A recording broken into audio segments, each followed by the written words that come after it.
So, hi, I'm Utsav, and I really didn't want to make a deck for this, but Tanvi said that 90% of these talks are supposed to have a deck. So on the one Sunday I was planning to sleep, I just sat down and put some slides together. So thank you, Tanvi. So I'll just walk you through a bit about myself and my journey and why I do what I do, sort of thing.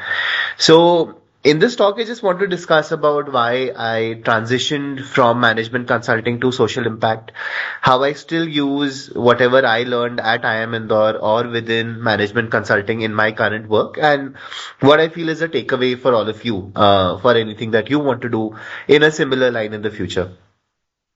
So, one of the reasons why I shifted is from the very, starting of my professional journey, I was very interested in working in education, and I'll just share a statistic on why.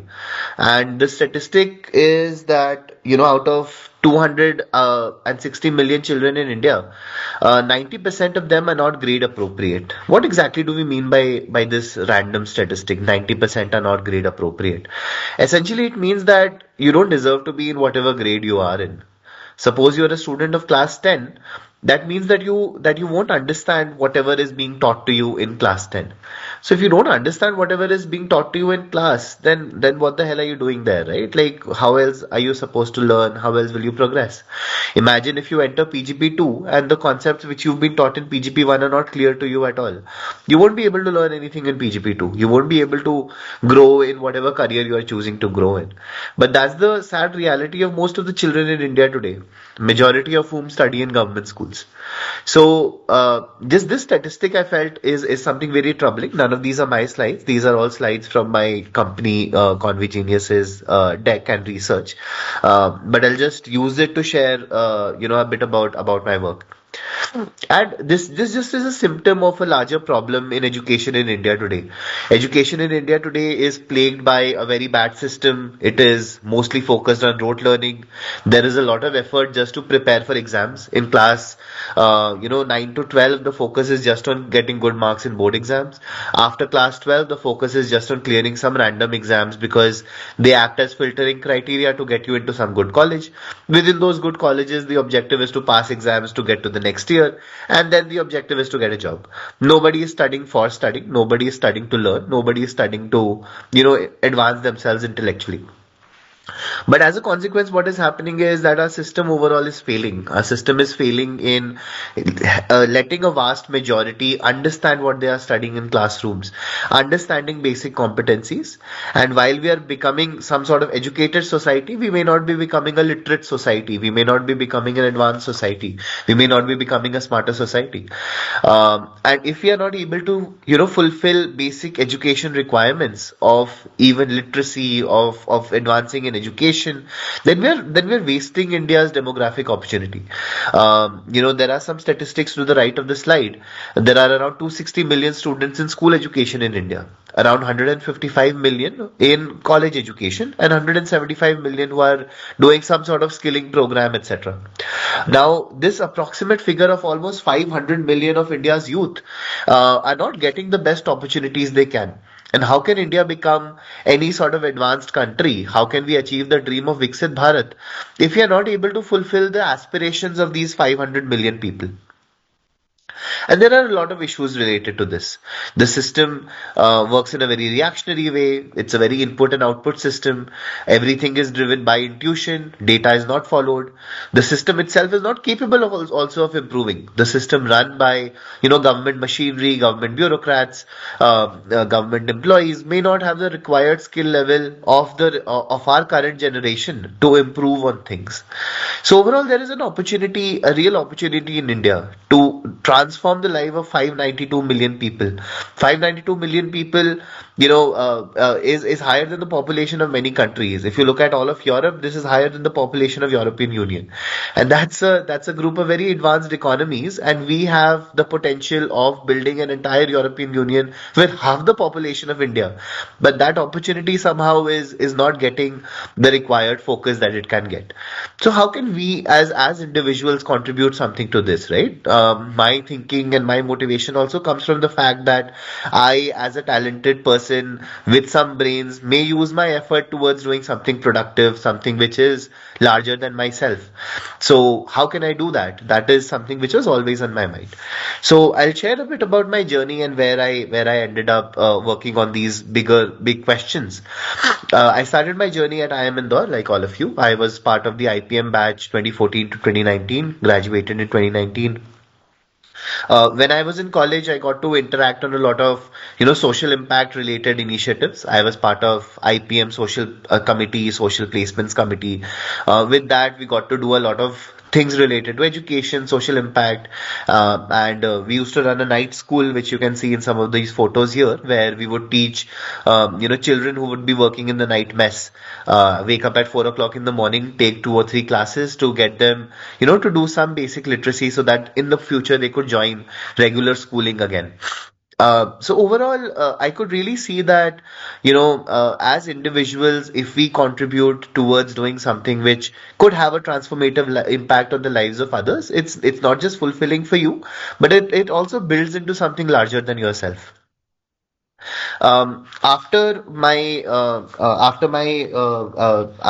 MBA ended, I joined a corporate career. I worked at Make My Trip for around a year. Then I transitioned to consulting, and I was working with EY Parthenon for around 2.5, 3 years. I was part of their M&A team. Parthenon is EY's, sort of a higher tier consulting practice where they give advice on, to most high MNCs on important projects, including M&A, restructuring, etc. And overall, it was something I was enjoying. I got to, build a real problem solving skill set. I got to build good communication skills, good interpersonal skills, understood how to drive things with, good execution. But I always felt that there was something missing, that there was something more that I wanted to do. When you're 22 years old, you're working at a place like EY. Tiny little you get to wear a suit and you get to give advice on $1 million deals. खुद पता कुछ होता है नहीं और जाके उनको बोल रहे हो कि आपकी एचआर पॉलिसी बहुत खराब है, आपको रेवेन्यू इस तरह से करना चाहिए. Oh, you want to improve profitability? Have you tried increasing revenue and decreasing cost? So while all of that was enjoyable and you get money for it, you get some sort of respect for it. Overall, I wanted to see that what is my work leading to? Whatever I am doing, what is it contributing to? There is sort of a lack of tangible impact in what you see, and I'm not just talking about social impact. It's just about driving change, right? Even if the change that you are driving is you're trying to improve a company's, bottom line, for example, there is some sort of tangible impact you'd like to see. Often that tangible impact is not visible, and that leads to some sort of disillusionment. So while I was very happy about my professional growth, my skill growth, my salary, I really wanted to build more with whatever effort I was doing. And building more doesn't really have to be only social impact. It doesn't have to be that, you are building something which is, somehow, working for some sort of social cause. It could just be about trying to do more with your life. It could be an entrepreneurial dream that you have, that whatever you're doing is fulfilling some sort of mission for you internally. It could be, a passion project that you're building something which is really innovative and you're therefore driving change and transforming things in your industry. My point is that trying to find a cause doesn't have to be only about finding something in social impact, but getting a cause is something which is always fulfilling, whether it is an internal cause, whether it is some sort of external cause, whether it is a social impact cause, whether it is a entrepreneurship dream, whether it is some sort of innovation that you want to drive. But that is something that I was really looking for, that what is a cause that I could pick up and make it a mission for myself. So while I was thinking about this, education is something that I was interested in, and therefore I tried to find that what can I do towards working in this. But if you look at sort of the social impact landscape in India, what comes to mind first is NGOs. Something like an NGO, it works on the field, it works with maybe some government schools, it maybe works with some poor people, it does some charity, maybe some CSR wing where out of compliance the government has mandated a company spends 10% of its profit somewhere in CSR. There are a lot of things in social impact which may not be actually very fulfilling. People doing something just out of compliance, people doing something which is just on some sort of money management, people doing something which is, just something for optics or just for publicity. So how do you really find something which, fulfills you, but is also something which fits into your larger picture about what you want to do? So I had sort of three checklists in my mind that if I transition to social impact, what do I really want to do? And the first thing was that there should be a positive social impact. It should be improving the life of someone, whatever work I'm doing. And it should be something tangible, something I can see, something I can understand. It should be a very professional work environment. I would not want to work in something which is a lot of field work. I may not have wanted to work in something which is maybe an NGO setup where it is mostly an operations focus. I would not have wanted to work in something which is merely for optics or out of compliance. So I wanted to work in a very professional work setup where I would still be a management consultant, but whatever I was doing was building into something bigger than myself. And third thing was I wanted a good salary. I mean, there is no shame in saying that, you've done an MBA, you've put in a lot of effort, you've put in a lot of investment in terms of, time, effort, money, and therefore you want to work, with a good lifestyle. So I really wanted to work in social impact, but I would not have worked in social impact if not for, a good salary and good career growth. So I did not want to compromise on my lifestyle in any way. I was fortunate enough to find something. I found a governance consulting firm, which had a very good program, which did good work with state governments, and where I could still work as a consultant, but on social impact and still getting a consultant level of salary. In fact, I was able to switch with a salary hike from EY Parthenon to Samagra Governance, where my career into social impact began. So within Samagra Governance, I got to work on education first of all in Uttar Pradesh. In Uttar Pradesh, our objective was to work with grades 1 to 3 and try to drive education better in government schools for grades 1 to 3 while working with the state government.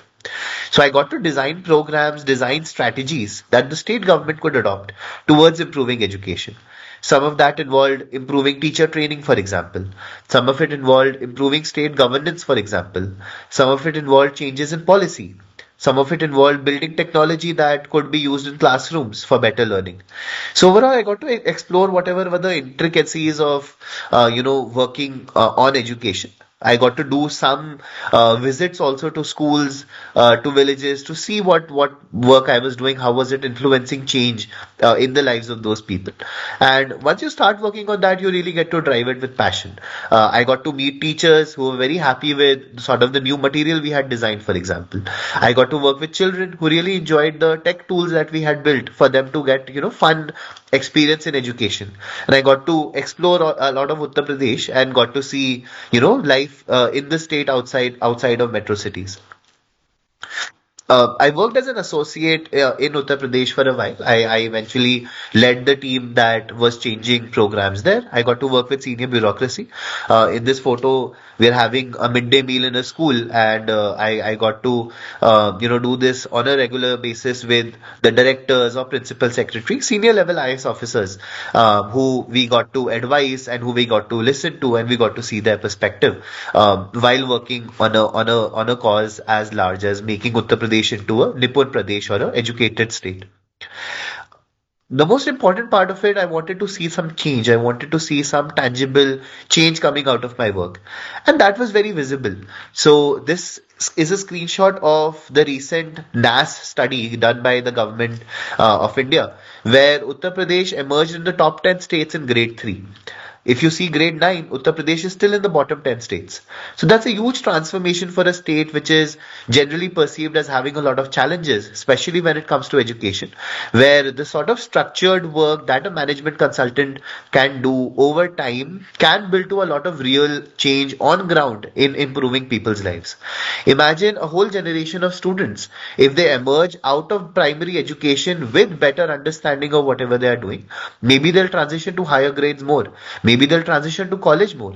Imagine a whole generation which does not drop out of school, a whole generation of girls who are not married off early, a whole generation of students who go to college and earn a livelihood.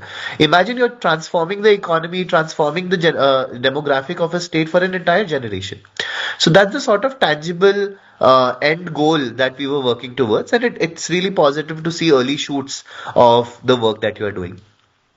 I got to continue on this work in another program at Samagra. I also worked in Haryana where we got to work on middle and higher grade education, got to work with state level officials, drive change at district levels to influence better education for students in Haryana. But at the same time, there was a huge phenomena happening all over the country where some command and control centers for education were being set up called Vidya Samiksha Kendra. What had happened is that Gujarat had built a data center in Gandhinagar where sitting in Gandhinagar, the state could track education outcomes all over the state. They could track how many school teachers were there in schools, what was the infra in every school, what were learning outcomes coming out of the schools. And this is something that really blew my mind. I always wanted to work in education, but I really wanted to do it while working in tech. How could I build digital products that could transform education? And that brought me to my current firm, which is called ConveGenius. So at ConveGenius, our mission is to build edtech for Bharat. How do we build education technology tools which are built for India, built for change, built for users, and which overall transform education in the country? So over here, I get to work on a lot of different kind of products. Just to share an example, we have a Play Store called Swift Chat, where any state can build products which can be used for driving education. Just as an example, we built attendance tools for teachers, where instead of filling those huge registers, teachers can simply scan their face and mark their attendance, or just tick on students' names and mark student attendance. So in a very reliable way, the state can know whether teachers are coming to school, whether students are coming to school, and through that they can reduce dropouts, improve girl education, things like that.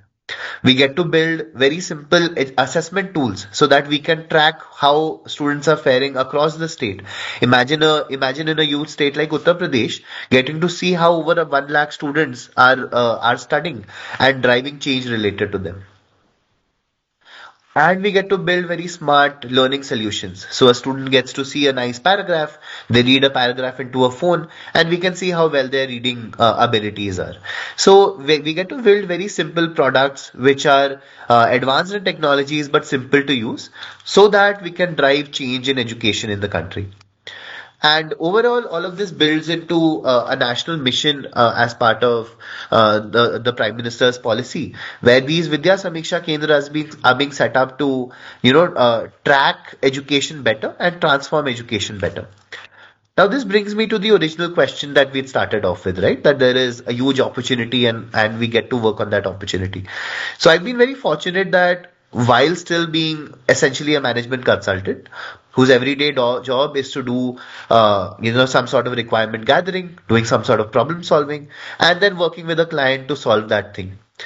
Now, with that same skill set and with that same mindset, I get to transform on a question, on a problem statement that's much larger than myself.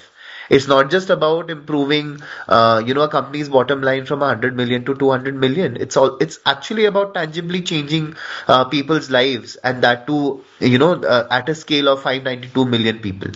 Even if my contribution could be a 0.001% of this large problem statement, I feel it's very fulfilling to work on such a large problem statement. So now my question is that let's all try to find this story for ourselves, right?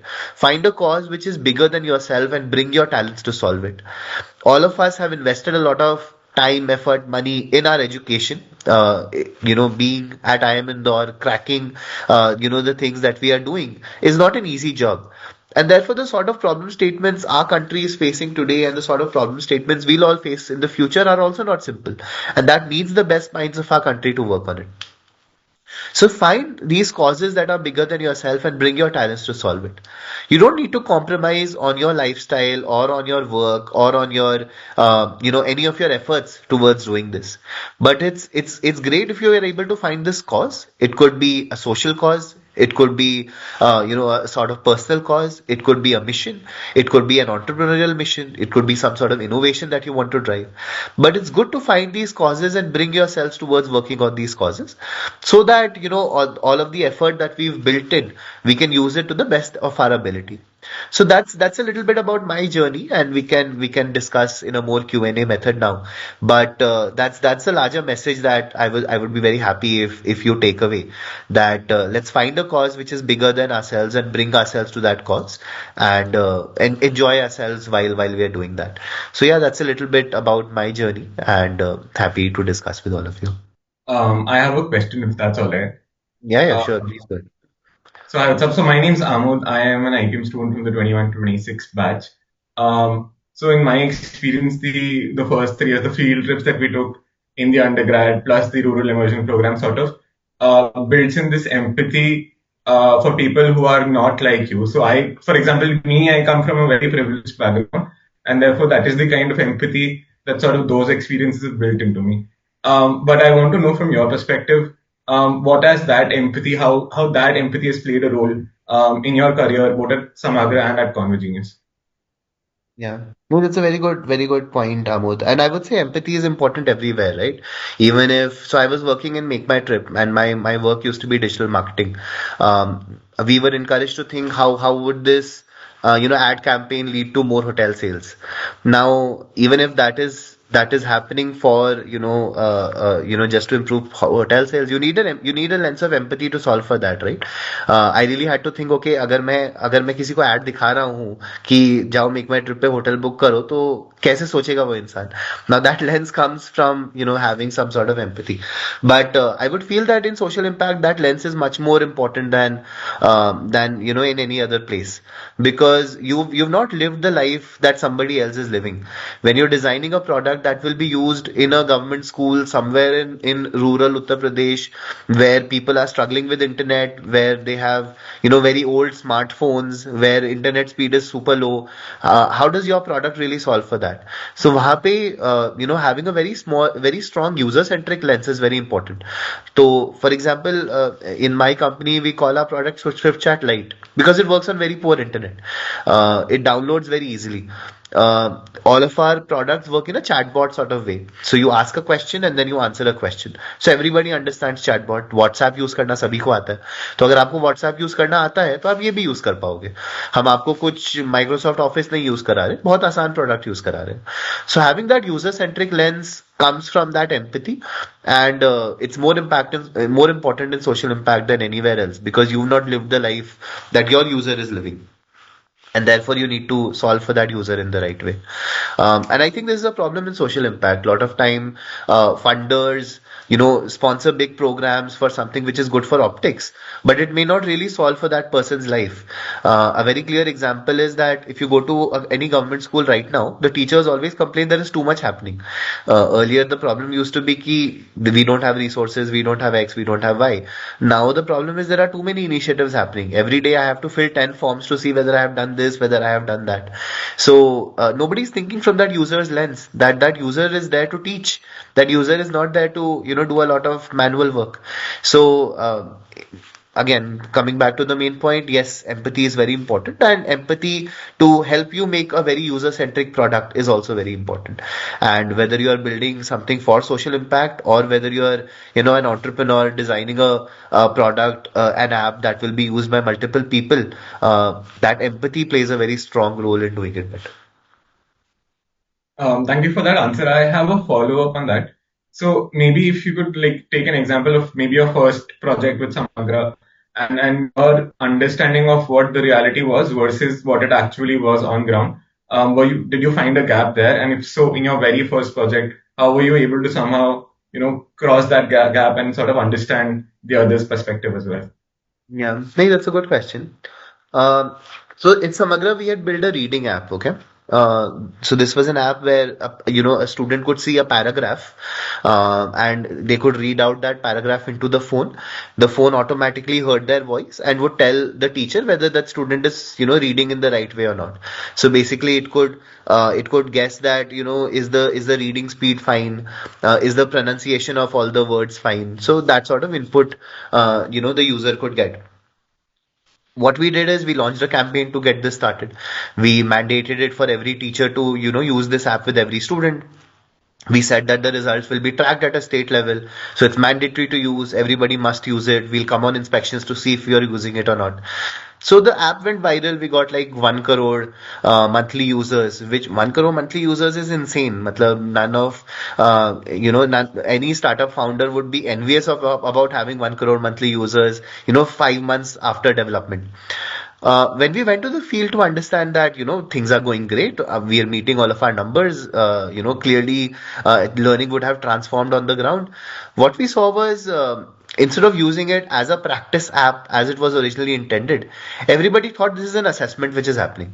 Everybody was super afraid of whatever result was going into the app.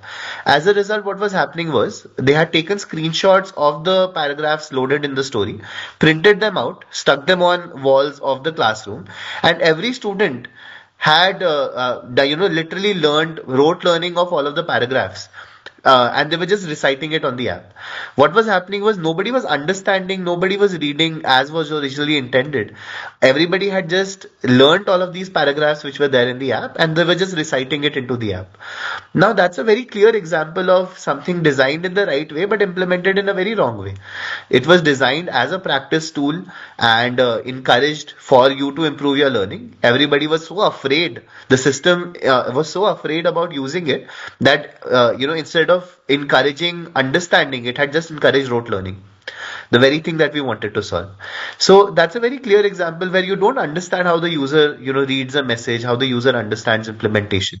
Everybody, if they understood that this was being done for practice, this was something which was fun, this was something for you to use, something which is being given to you free of cost for your benefit, people would have understood it better. So sometimes you really need to understand how each and every communication, how it comes off to the user. All of us have some communication classes. One thing Shweta Kushal ma'am used to teach us was it's not about what you said, it's about what the other person heard. So it doesn't matter ki what you are saying, it's all about how the other person is perceiving it. So that's a very important point that anything which you are designing, anything which you are communicating, understand it from the user's lens first.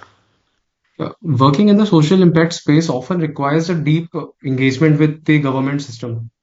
Since government projects involve bureaucrats, NGOs, as well as political leadership, until there is a political willingness for the cause, how do you measure your success? Yeah. No, that's a good question, Arya. And good to clarify how does a politician generally engage within this field? All of us believe that if anything is going wrong in the country, we first say politicians खराब है. We say कि ये सरकार बर्बाद है, वो सरकार बर्बाद है, ये सरकार बदलेगी तब कुछ होगा. But the point is every government wants to do something good, right? No government says कि नहीं, I don't want to do something good. Everybody either for their vote bank or for their optics, everybody will want to do something good. If I go to any political leader in the country today and say that, do you want to transform education by making it more digital, by making it more 21st century? Everybody will say yes. Nobody will say no, I don't want it. I don't want to transform education. So political willingness to do something is always there. What you need is, bureaucratic leadership towards driving things. So politicians generally always say yes. There's never any politician who says no. And in most, governments today, the entire government is being run by bureaucrats. The politician's role is to do some agenda setting, some leadership at some level, but any mission implementation is being driven by the bureaucratic setup of any state. Currently, in any state, if you look at, the chief ministers are very powerful, and the chief ministers are mostly always directly working with with a primary secretary or with a chief secretary and driving things through them. Politicians' roles to set agenda, to drive reviews, to do something is generally very limited. What you so therefore at the end of what you need is more bureaucratic level leadership. Do you have a senior IAS officer who's able to understand a mission and is therefore able to commit budget towards it, or allow you to do something related to it? Currently, in my current company, we are a for-profit company, so everything that we do it with the government, or with government tenders, or with philanthropic partnerships, or with other corporate partnerships. So in those cases, you need a government which is able able to, define that budget, implement that budget, and that mostly comes from bureaucrats. So the larger point is that again, politicians important to, just drive some agenda, give some clarity, give some support, but otherwise you need strong bureaucrats who are able to, run a machinery well. So in fact, if you look at any of the problems in India today, whether it is poor infrastructure, whether it is air pollution, whether it is anything, the real solution for these is good bureaucrats being empowered with the right budgets, having the time and space to work on something well, and then anything can be done better. The current problem is that government machinery generally itself is, underfunded, underskilled, and therefore they need a lot of people like us to, come in and support them. If I give you an example, every consulting firm in the country right now is working with governments. There's no consulting firm in the country which is, not targeting government projects or engaged in some government projects, because clearly there is a lot of demand coming from them for them to seek help, and there is, budgets, etc., being allocated. So if you look at all the big fours, they are working with governments. If you look at the MBBs, they are working with governments, and they are all working on big problem statements. Problem statements like how to make UP a $1 trillion economy. So there is a huge PMU of consultants which sit there to drive that. There's no minister sitting there who's worrying ki $1 trillion economy kaise banana hai. That's just between the chief minister, the planning secretary, and the PMU. So a lot of work, therefore, is coming to very professional firms with professional leadership, implementing very professional frameworks towards solving for this, and bringing a lot of execution mindset towards doing this. So yeah, I would say that politicians' role important, but not the most important thing. Hey, Padmini. I actually wanted to ask a little more about the social impact consultancy work as a career because that's my end goal. However, my background is from literature as well as UPSC preparation. So, would you say that consulting is the best way to go into social impact consultancy at the end? If you could throw some light on that, please. Hmm.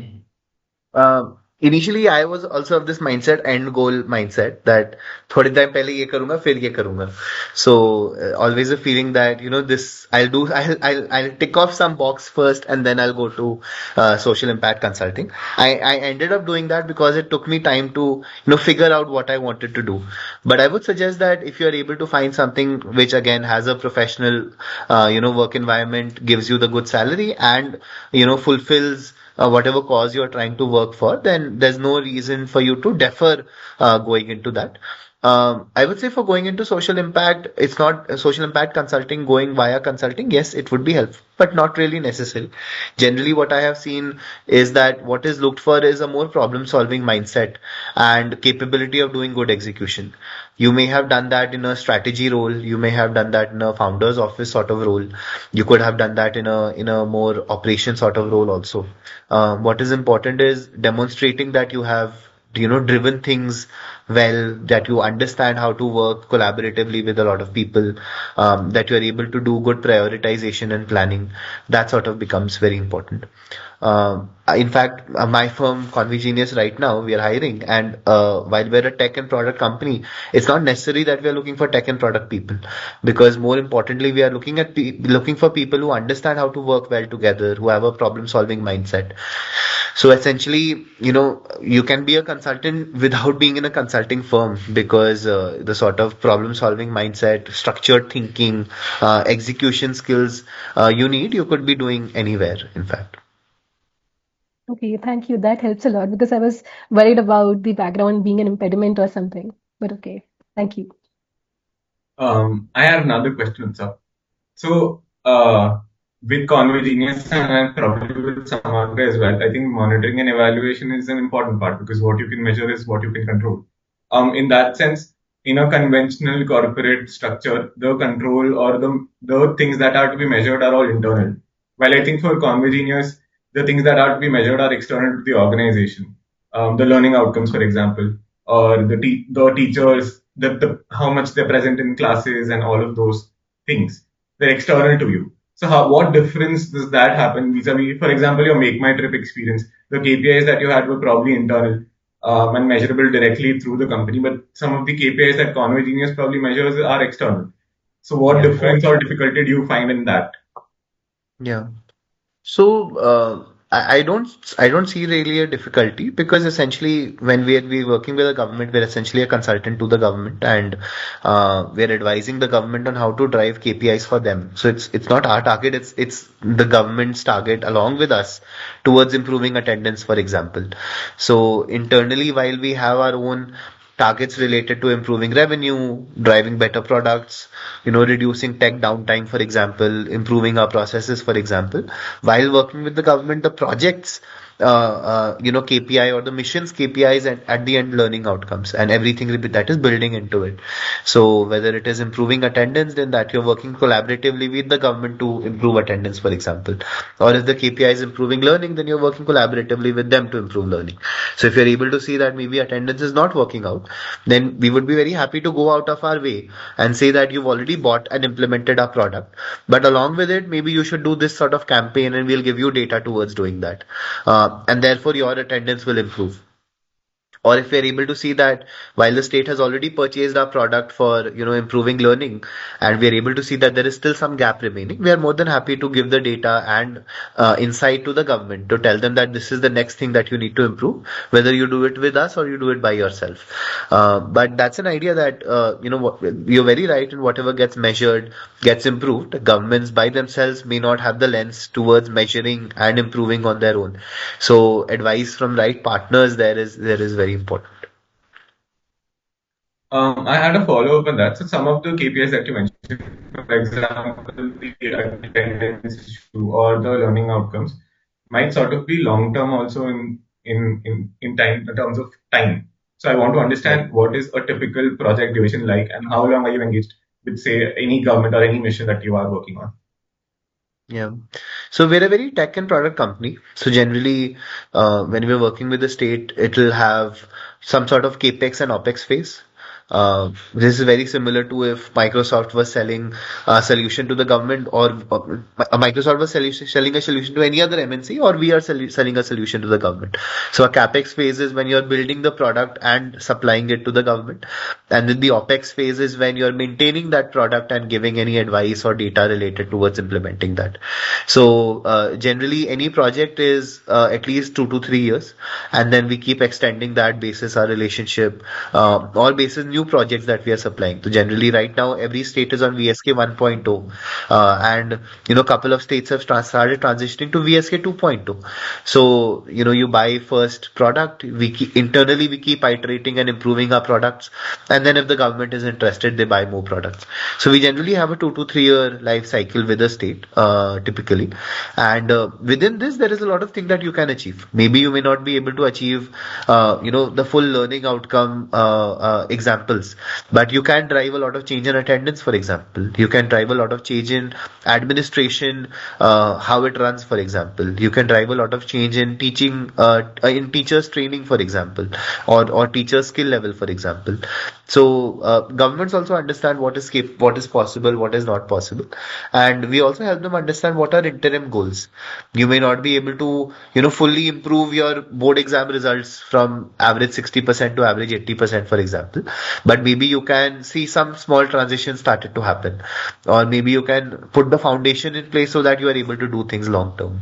So that is generally how we try to engage. Additionally, between different governments, if you're working on, say, for example, a product aimed at improving attendance or learning outcomes in general, between different governments, does the context change also impact how the product is delivered to them? Sorry, I didn't understand. Context So, change for example, between two governments, two states having different context, is it? yeah. Yeah. So we customize our products for states. We are a product company, so we have our own product. But we do implement it differently for different states. So some may have different nuances. For example, some states have winter schools, summer schools operating very differently. Some states have multiple shifts happening in their schools. Some states have some nuances in their administrative setup. So our products generally are customizable so that it can be customized more easily on implementation. And along with our products, there are some support services that we provide to the state in terms of providing them data, providing them dashboards, customizing those things for them. So there is generally always a PMU from our team, which are based out of states, which do more day-to-day handholding of states related to their context. Understood. Thank you. I think those are all the questions we have. Sure. Thank you. Really great questions, and I'm happy that there is curiosity about working in government, curiosity about this space, curiosity about our work.